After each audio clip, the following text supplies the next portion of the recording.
Commons debating the government's Rwanda Plan. I'm pleased to say that joining us now from Labour is the Shadow Chief Secretary to the Treasury, that's Darren Jones. Good to have you on the programme.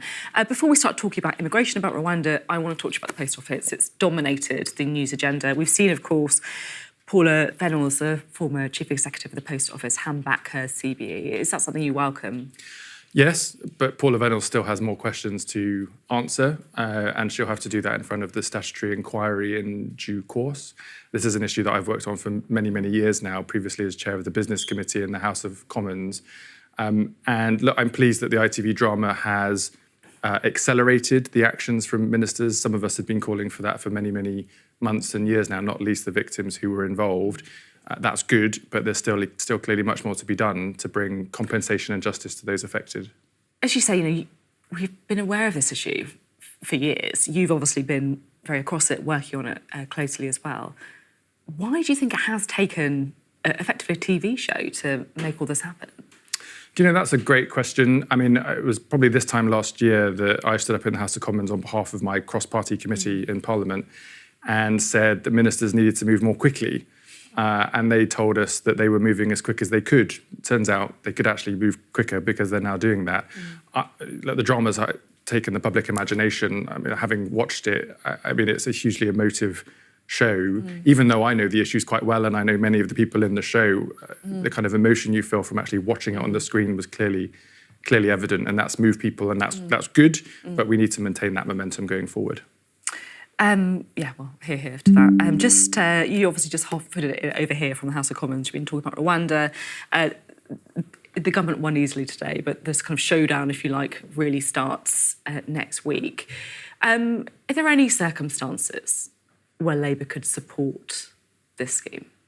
Well, we've said it's not effective because clearly, based on the facts, it's not effective. I mean, the government... Well, it hasn't started yet. What if it does start and then it is effective? Well, they've spent hundreds of millions of pounds for what so far? Are they really going to get anybody to Rwanda? Time will tell. We've seen that Rishi Sunak, when he was Chancellor, apparently questioned the validity of this scheme himself. We've said, and Yvette Cooper, the Shadow Home Secretary, said that we would use this money instead to fund a police unit to crack down on the criminal gangs that are causing this problem in the first place. That's really where you tackle the root causes of these issues, and we think the government should take that course of action. Caroline made the point earlier that we spent an awful long time talking about Rwanda when nothing's actually happened. So I just want to talk to you a bit more widely about immigration. Is immigration too high? So we've got a number of problems. There's different types of issues that are in play at the moment. At the kind of headline level, the fact is that the Conservatives have lost control of our borders and they've got a broken asylum system. That's why you're seeing all of these red lights on the dashboard for whether it's net migration and visa allocation, or whether it's asylum seekers, or whether it's channel crossings.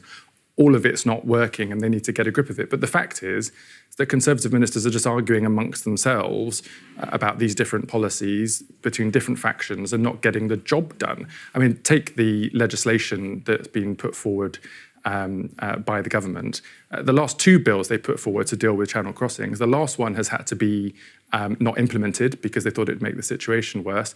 The one before that, which was Priti Patel all that time ago, has been part suspended because it wasn't working. It's quite a cautious answer, I might say, to the question of is immigration too high? And I get it, because obviously you got into a bit of hot water, shall we say, for comments you made previously, saying that Labour would hope to cut immigration in its first term. You said the normal level is a couple of 100,000 a year, but it depends on the needs of the economy. I think it's pretty fair to say that Labour quickly distanced itself from the idea that there could be a target of 200,000. What happened? Did you get a call from the leader's office saying, what, don't say that? No, well, look, if you look at that interview with Laura Kuenssberg, I was very clear that I said there would be no caps or targets set under a Labour government because they don't. But you did say that Labour could bring it down to a normal levels, which you defined as a couple of 100,000. I merely pointed to the facts, which is the evidence that is, as definition, normal over the previous years, and that the numbers are too high. What we talked about in the interview in a little bit more depth was why is it that they're this high? Why is that abnormal compared to normal times? Did you get a call from the leader's office? Not the leader's office, no. The headline was... Someone did give you a... I got a couple of calls, but the headline was not reflective of our policy. And to be fair, in the interview, that's not quite what I'd said. I want to talk to you about education. Bridget Phillipson today gave a speech about absences in schools. So what's the idea? Well, we know that there's been a huge number of absences from schools, and anyone that has children at school knows that every single day matters. And this is off the back of children missing a lot of time at school through COVID. This has serious implications for them, but also more broadly for the economy when the time comes for those young people to enter the workforce. So more needs to be done to make sure that pupils are in school being educated, and where we can put more support in place to help schools and parents to make that the case, we will do so. She was pretty scathing about Rishi Sunak as well. I just want to show you what she said about Rishi Sunak in this speech. She said this: a long-term recovery plan for our children sliced to ribbons by our now Prime Minister Rishi Sunak, because the private schools he knows, the schools he chooses, were always going to get by. So does Labour really think that people who send their children to private school don't care about education for others? Oh, no, I don't think that's what Bridget was saying. What Bridget... It sounds a bit like that's what she's saying. No, I don't think so.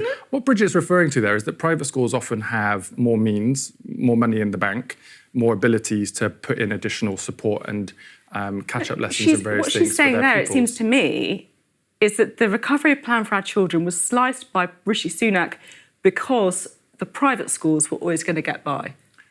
Because... The schools he knows, the private schools he knows. The reference is to Rishi Sunak, I think, not to the private schools. Because if you look, for example, at the COVID catch-up scheme, it's not been effective in helping pupils catch up for the lessons they missed during the pandemic. The implication is pretty clear here, though, isn't it? That Rishi Sunak, because he didn't go to state school, because he doesn't send his children to state school, doesn't care about state schools.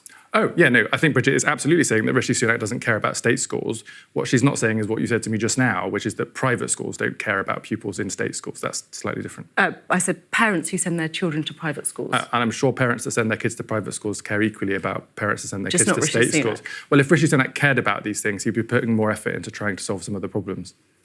She's pretty scathing about the Conservative track record on education more widely. How's it going in Wales, where Labour's in charge?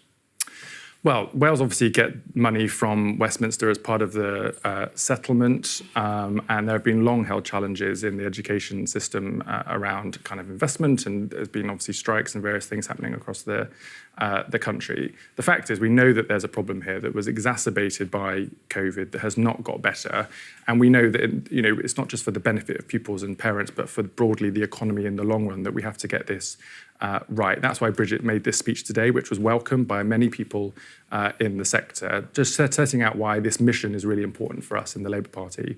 And if we are to win the election, the next general election, that voters and parents will know that this will be a top-tier priority for us. OK, thank you very much indeed. Good to have you on the programme today.